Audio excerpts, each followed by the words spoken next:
My boyfriend stole my money to take another woman on vacation. The words are hard to even type, let alone live through. It wasn't just the betrayal of finding out he was seeing someone else. It was the calculated, cruel act of theft, stealing.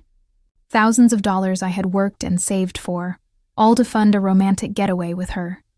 It was a double gut punch, a broken heart, and a serious financial violation that left me reeling. My name is Olivia, and I was happily in a relationship with Jake for almost 2 years. I thought he was the man I would build a future with. He was charming, attentive, and seemed genuinely invested in our relationship. We weren't merged financially, but we had talked about our financial goals, saving for a down payment on a place together someday, building security. I trusted him completely, enough to give him access to my savings account for emergencies, a level of trust I now bitterly regret. I work hard for my money. I'm diligent about saving, putting away a portion of every paycheck towards specific goals. The money in that savings account wasn't just abstract numbers. It represented years of effort, skipped nights out, careful budgeting. I had a specific goal in mind for a significant portion of it. A down payment on a small condo, something I was working towards on my own, but had shared my excitement about with Jake. There was a substantial amount in there, several $1,000s earmarked for this future. Jake had been acting a little distant for the past couple of weeks. He said he was stressed with work, maybe planning a solo trip to decompress before a big project started. I was supportive, encouraging him to take the time he needed. He mentioned he was going away for about a week. I missed him, but I was happy. He was taking care of himself. He was supposed to be on that trip when I logged into my online banking account. It was a routine check. I was about to transfer my latest savings contribution. As the page loaded, my eyes went straight to the savings balance. My stomach dropped. The number was significantly lower than it should have been. Thousands of dollars were missing. Vanished. My mind raced, trying to find an explanation. Had I been hacked? Was there a bank error? Panic started to set in. I scrolled through the transactions, my hands trembling, searching for withdrawals, and that's when I saw it. A series of large transfers, all made within the last 2 weeks, all linking to an account I didn't recognize. My carefully saved future, gone, transferred away without my knowledge or permission. The initial shock of the missing money was immense, but the real horror was about to unfold as I dug deeper to find out where it had gone and why. Panic clawed at my throat as I stared at the online banking screen. Thousands of dollars gone. The transfers were recent, dated within the last 2 weeks. I clicked on one of the transactions, hoping for more details, anything that could explain this impossible disappearance of my hard-earned savings. The information was limited online, just the amount and the recipient account number, which meant nothing to me. My first thought was fraud, a hack. I grabbed my phone, ready to call the bank, my hands shaking. But as I reached for the phone, another horrifying possibility began to creep into my mind, cold and sickening. Jake. He was the only other person who had access to that account. I had given him the details months ago, a sign of my trust, for genuine emergencies. Had he used it? But why? And for what? The possibility was so unthinkable, so contrary to the man I thought he was, that my brain struggled to accept it. I didn't call the bank immediately. Instead, a cold dread washing over me, I started looking for other clues. Jake was supposedly on his solo trip. Where was he? He hadn't been specific, just somewhere quiet to decompress. I remembered seeing a travel magazine on his coffee table a few weeks ago, flipped open to a page about a resort town. Somewhere tropical. I hadn't thought anything of it at the time. Searching his apartment while he was away felt like a violation of his privacy, but the missing money felt like a violation of my trust. Driven by a growing sense of dread, I started looking. I wasn't sure what I was looking for. A stray receipt, a note, anything. And then I found it. Tucked under the cushion of his armchair, a folded piece of paper. It was a printout of a flight confirmation. My hands trembled as I opened it. The destination was indeed the tropical resort town I had seen in the magazine. The dates matched the timing of his solo trip and the transfers from my account. But the flight confirmation wasn't just for one person. It was for two. My eyes scanned the passenger names. The first name was Jake's. The second name made my blood run cold. It wasn't my name. It was the name of a woman I vaguely knew, an acquaintance of Jake's, someone he had mentioned in passing a few times. Below the flight details were hotel booking confirmations. A single room, but clearly for two people. Then, another printout, an email chain with a travel agent, discussing activities at the resort, romantic dinners, couples massages. The dates aligned perfectly with Jake's supposed solo trip. All slammed into me at once. The missing money, the sudden trip, the other woman, the romantic plans. He hadn't gone away to decompress alone. He had stolen thousands of dollars from my savings, the money I had worked years for, the money for my future, to take another woman on a romantic vacation. The betrayal was so deep, so layered, it was almost physically debilitating. He hadn't just cheated, he had committed theft. He hadn't just lied about the affair, he had lied about the trip and used my own financial security to fund his deceit. My vision blurred. The room spun. The man I loved, the man I trusted implicitly, was a thief and a cheat, a person capable of such calculated cruelty. I sank to the floor, clutching the damning papers, my world shattering into a million pieces around me. The money was gone, my relationship was a lie, and the reality was a horrifying betrayal that cut me to the bone. The crumpled flight confirmation and hotel booking lay in my lap, stark evidence of a reality too horrifying to comprehend. My boyfriend, my savings, another woman, a romantic getaway. It was a grotesque, twisted knot of betrayal. Nausea churned in my stomach, and I couldn't stop shaking. The air in Jake's apartment, moments ago just a normal space, now felt toxic, tainted by his deceit. Every object seemed to mock my trust, my love, my hard work. Despite the overwhelming emotional collapse, that same small, practical voice from Chapter 2 resurfaced, cutting through the panic. Proof. I needed to secure this. With trembling hands, I took out my phone again and took clear photos of every single document, the flight confirmation, the hotel booking, the email thread with the travel agent. I saved them to a cloud service, sent them to myself, ensuring they were safe. I even carefully folded the physical printouts and tucked them deep inside my purse. This wasn't just a breakup. It was a crime. Getting out of that apartment felt like an act of survival. I moved on autopilot, gathering my things, ensuring I left no trace that I had discovered his secret. The key I had to his place, a symbol of our intimacy and my trust, now felt like a heavy, cold object in my hand. I let myself out, the click of the lock behind me feeling strangely final. Walking down the street, the world outside seemed surreal. People were laughing, going about their day, completely unaware that my life had just imploded. The thousands of dollars stolen, the years of saving, the future I was planning, all of it used to fund his deceitful pleasure with someone else. The sheer audacity of it was sickening. I needed to talk to someone who could process the magnitude of this with me. My best friend, Clara. She knew Jake, knew about my savings goal, knew how much I trusted him. Calling her, the words tumbled out in a rush, a torrent of pain, anger, and disbelief. Clara, you won't believe what happened. Jake. He stole, from me, thousands, for a vacation, with another woman. Clara's reaction on the other end of the line was a mixture of shocked silence and then furious outrage. "He did what?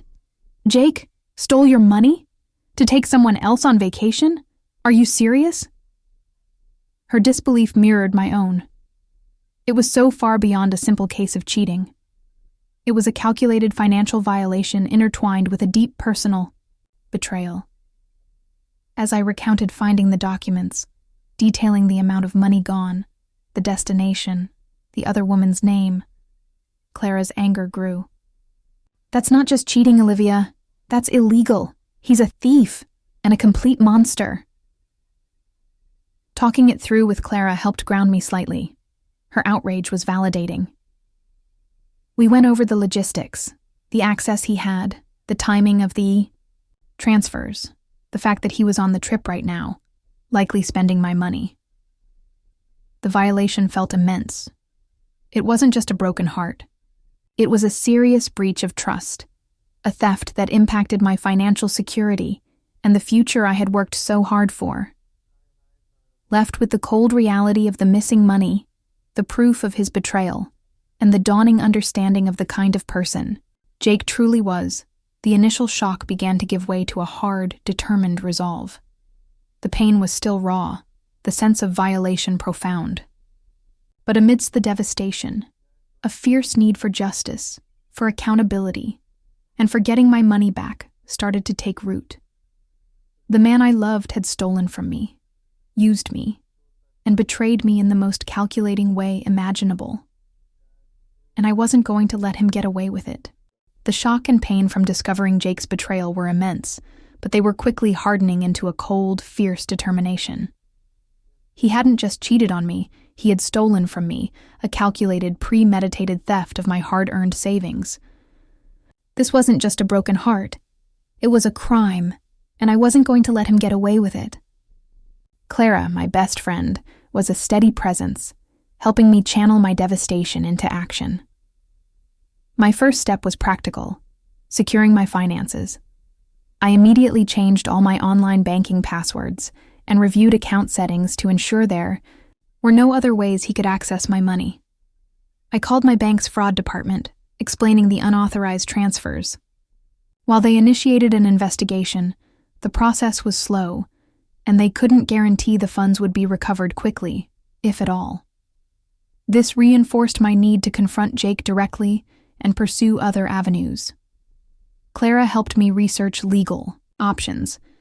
Stealing from a partner, even if they had been given account access, was still theft, especially when done under false pretenses and for personal gain unrelated to the partner's well-being.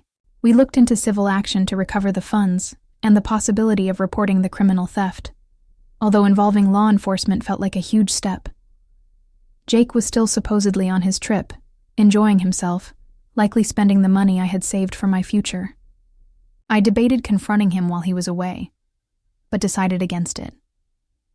I wanted to look him in the eye, to see his reaction when faced with the undeniable proof of his deceit and criminality. I would wait for him to return. The days leading up to his expected return were agonizing. I replayed everything in my mind.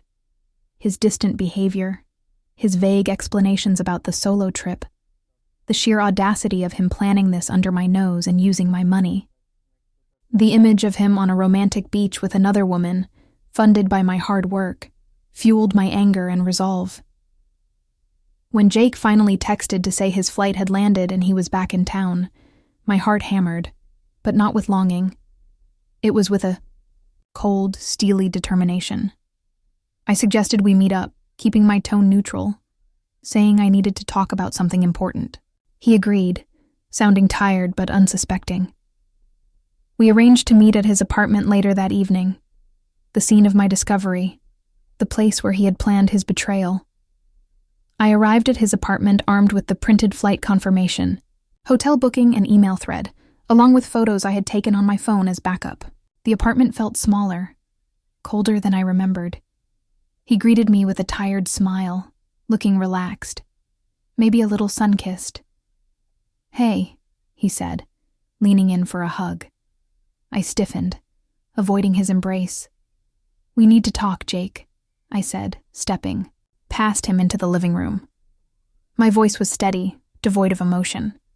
He looked at me, sensing the shift. His smile faded. Okay? What's up? Is everything all right? I didn't respond with words. I walked to his coffee table, the same coffee table where I had found the evidence, and placed the printed documents face up. The flight confirmation, for 2, the passenger names, the hotel booking. Jake's eyes widened as he saw the papers, his face drained of color. He looked from the documents to me, his jaw slack. What is this? He stammered, though he knew exactly what it was. That, I said, my voice dangerously calm, looking him directly in the eye, is why thousands of dollars are missing from my savings account. That is proof you stole my money. To take her. I pointed to the other woman's name on the flight confirmation. On a romantic vacation, while you told me you were going away alone to decompress. His initial shock gave way to panic. His eyes darted between the documents and my face. He opened his mouth, but no sound came out. He was caught, red-handed, faced with the undeniable proof of his theft and double betrayal. The confrontation had begun. Jake stared at the documents spread out on the coffee table, his face pale. The shock gave way to a desperate scramble for an explanation. Olivia, wait. Just let me explain. His voice was shaky, his eyes darting between the evidence and my face. Explain what, Jake?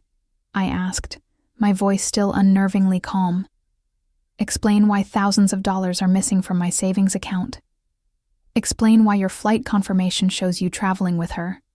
I pointed to the other woman's name. To a resort while you told me you were going alone? Explain the emails planning romantic dinners. He ran a hand through his hair, avoiding my gaze. It wasn't like that. It's complicated.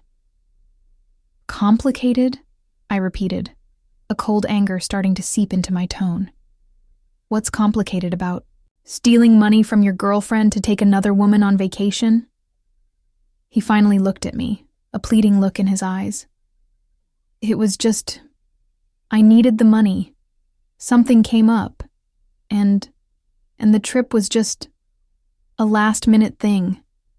It didn't mean anything. His attempts to minimize it were infuriating. You needed the money? I challenged, my voice rising slightly. So you stole from me? From my savings? The money I've been working and saving for years for a down payment? You took that, thousands of dollars, because something came up? It was just temporary, he insisted. I was going to pay it back. It was like a loan. A loan you didn't ask for, I stated flatly. A loan you took without my knowledge or permission. That's not a loan, Jake. That's theft. And you didn't use it for an emergency. You used it to fund a romantic getaway with another woman. Don't insult my intelligence. He looked cornered, his attempts at justification crumbling. She was going through a tough time, he mumbled, offering a reason for the other woman's presence that sounded pathetic. And I just needed to get away. So you used my hard-earned money to play hero for another woman and take a vacation from your life with me? The layers of betrayal were almost too much to bear. It wasn't just about the money or the cheating.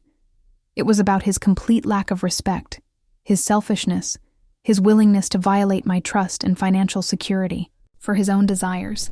I didn't think you'd notice right away, he admitted, his voice barely audible. I thought I'd have time to put it back. You didn't think I'd notice thousands of dollars missing from my savings? I stared at him, the man I thought I knew replaced by a stranger. That money represented years of work, Jake, years of my life, and you just took it. My voice remained steady, but inside I was seething. The pain of his betrayal was immense, but the disgust at his pathetic excuses and his attempts to minimize his actions was equally strong. I want my money back, Jake, I said, my voice firm and clear. Every single dollar, immediately. He finally met my eyes, a look of helplessness there. I don't have it, Olivia. I spent it. On the trip. The admission hung in the air, a cold, hard confirmation of the extent of his betrayal. He had taken my future, my security, and spent it on his deceitful pleasure. And now it was gone. My anger solidified into a cold, hard resolve. He might not have the money right now, but this was far from over. Leaving Jake's apartment after the confrontation was a strangely quiet affair. The explosive anger had faded, replaced by a heavy, crushing disappointment and a cold resolve. His admission, I spent it, on the trip, was the final, brutal, confirmation of his calculated cruelty and complete lack of remorse. He wasn't just a cheater. He was a common thief who had stolen my future and didn't even have the money to pay it back. I went straight to Clara's. Recounting the confrontation, Jake's pathetic excuses, and his ultimate admission that my money was gone, reignited Clara's outrage. He spent it? He actually admitted he blew your savings on a vacation with her? Her fury was a mirror of my own. I'm going to the police, Clara, I stated, my voice flat but firm. And I'm getting a lawyer. He's not getting away with this. Clara agreed wholeheartedly. This wasn't just a personal betrayal, it was criminal theft.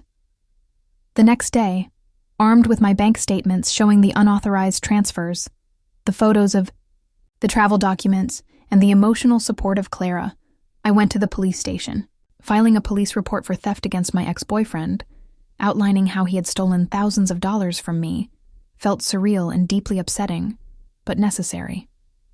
The officer took my statement, examined the evidence, and explained the process. It was a legal acknowledgement of the violation I had suffered. Concurrently, I consulted with a lawyer specializing in financial matters. She reviewed my evidence and explained the options for pursuing a civil lawsuit to recover the stolen funds. This process would be separate from the criminal investigation, potentially lengthy, and with no guarantee of success, especially if Jake had no assets. The prospect of legal battles, police investigations, and the uncertainty of ever seeing my money again added a layer of immense stress to my already fragile emotional state. Jake's reaction to the legal steps, relayed through my lawyer and eventually through a brief defensive message he sent me, which I did not respond to, was predictable. He was panicked, defensive, and tried to minimize everything again, calling it a misunderstanding and claiming I was overreacting. His lawyer contacted mine, attempting to negotiate a settlement that involved paying back a minuscule amount over an impossibly long period. It was another insult, another attempt to evade responsibility. The legal process was slow, frustrating, and emotionally draining. Having to recount the details, provide evidence, and deal with the cold, formal language of the law felt like reliving the betrayal repeatedly. The uncertainty of the outcome was a constant worry, impacting my sleep and my ability to focus. But the need for justice, the principle of it, kept me going. He had stolen from me, violated my trust, and I wouldn't let him walk away without facing consequences. My focus in this phase was squarely on the practical and legal fight to recover my money. Emotional healing was happening in the background, supported by Clara and my family. But the primary driver was the determination to right the financial wrong and hold Jake accountable for his theft. The man I had loved had proven himself to be a thief and a liar. And now, I was fighting to reclaim what was mine from the wreckage he had created. The path ahead was uncertain, but I was committed to seeing the legal battle through, no matter how difficult. Engaging in the legal battle to recover my stolen savings was a grueling process. A slow, grinding fight for justice that often felt more draining than empowering. The police investigation was underway, but recovering the funds primarily rested on the civil lawsuit.